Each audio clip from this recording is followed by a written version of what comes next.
So they're going to stand out against each other.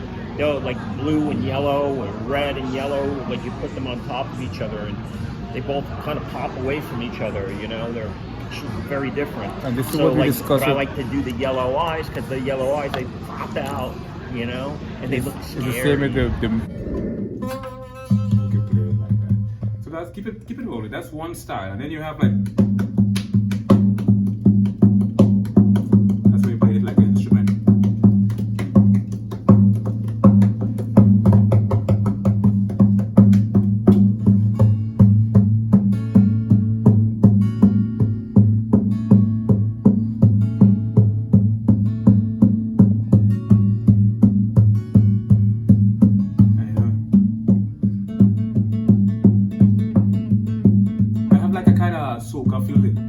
Soca music, like carnival